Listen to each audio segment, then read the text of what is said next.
As Congressman Paul Ryan traveled his district in April to discuss his budget proposal, he received a generally warm reception. I give you an A for the cojones to step up. That's one way to put it. It's a German term. Anyway, an A for those by stepping up and saying, hey, somebody's got to show leadership. And the thing that I like about you, not to be patronizing, no, it's okay, keep going. The thing to is to lead, follow, or get the hell out of the way. And you go. But not everyone in the country agrees with that, notably President Barack Obama. This vision is less about reducing the deficit than it is about changing the basic social compact in America. Ronald Reagan's own budget director said there's nothing serious or courageous about this plan. There's nothing serious about a plan that claims to reduce the deficit by spending $1 trillion on tax cuts for millionaires and billionaires. And I don't think there's anything courageous about asking for sacrifice from those who can least afford it and don't have any clout on Capitol Hill. While the president might not be willing to debate Ryan directly over the budget, Obama's supporters are carrying his talking points directly to Ryan's listening sessions. Your proposal attempts to balance the budget on the backs of the poor and middle-income people in this society. This guy. You got to quit attacking the president.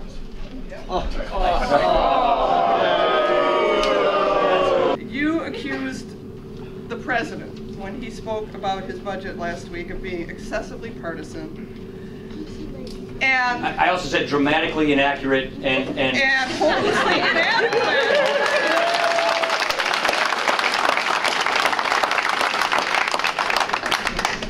I would like to read the first line of Mr. Ryan's summary that he took out of the sheet he passed out today. Okay. This is from his website. Here's the first line of his budget summary. Where the president has failed, House Republicans will lead. He has said.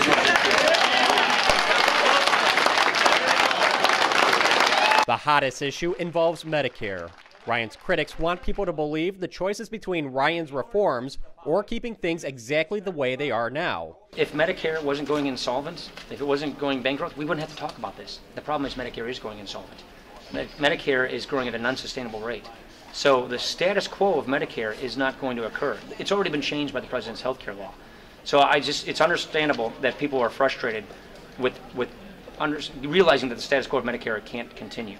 So what we're saying is, let's get ahead of this problem, do it on our terms, fix Medicare, and we don't even change the benefits for people 55 and above. And we transition to a program that we think will work better, save the system, and then be something that they can actually count on when they retire. My generation is not going to get Medicare like it is today. I'm hoping we can put together a plan so my generation can actually count on Medicare when they retire. Right now, that's not the case, and that's what we have to do. Ryan is trying to show people the choices between his reforms, which increases Medicare spending and gives recipients more control over the coverage options, or the changes currently being implemented by Obamacare, which sets caps on Medicare spending and gives control to an unelected commission to make cuts where it sees fit. If we're wrong, and Medicare costs rise faster than we expect, then this approach will give the independent commission the authority to make additional savings by further improving Medicare. I will not allow Medicare to become a voucher program that leaves seniors at the mercy of the insurance industry. Because there's a lot of misperceptions out there as to what this plan does or does not do. A, it is not a voucher. A voucher is the government sends you the money and then you go out and buy something. This doesn't work like that. This is premium support, just like the federal employee benefit system, which is you have, and it's not out in the private market. Medicare has plans that it provides, just like the prescription drug benefit, just like Medigap insurance is today, just like Medicare Advantage works today. Most seniors in Medicare today purchase some of their Medicare through one of these plans. Medicare would work like that. So Medicare gives you guaranteed coverage options. You can't be denied. They have to take all comers. And then you pick the plan you want, and then Medicare subsidizes that plan. More if you have less, less if you have more as you get sick. For low-income people, it gives an extra $700 to $800 per year that grows. And yes, it doesn't grow as fast as Medicare is slated to grow. Neither does President Obama's plan. No plan can do that. You've got to attack the root cause of health inflation. And the way in which we choose to attack the root cause of health inflation is to learn the lessons that we've learned, which is competition helps lower prices. Breaking up monopolies helps lower prices. The alternative to that is what the president is proposing, which is take the Medicare growth rate, ratchet it down, and have his board of 15 appointees determine how to do that. So the question is, who do you want to be in charge? Do you want the future senior, not current seniors, I'm talking about the under 55 plan here, do you want them to have choice? Do you want them to have competition, a more personalized system where we subsidize people more who have less and less who have more? Or do we just keep telling this board of 15 people, go cut Medicare, hit these savings targets, reduce the growth rate? We've tried that in the past. It leads to rationing and price controls. And my sincere fear, because the actuary at Medicare tells me this, is that you're just going to have fewer and fewer providers taking Medicare patients. So I just don't think that's the way to go.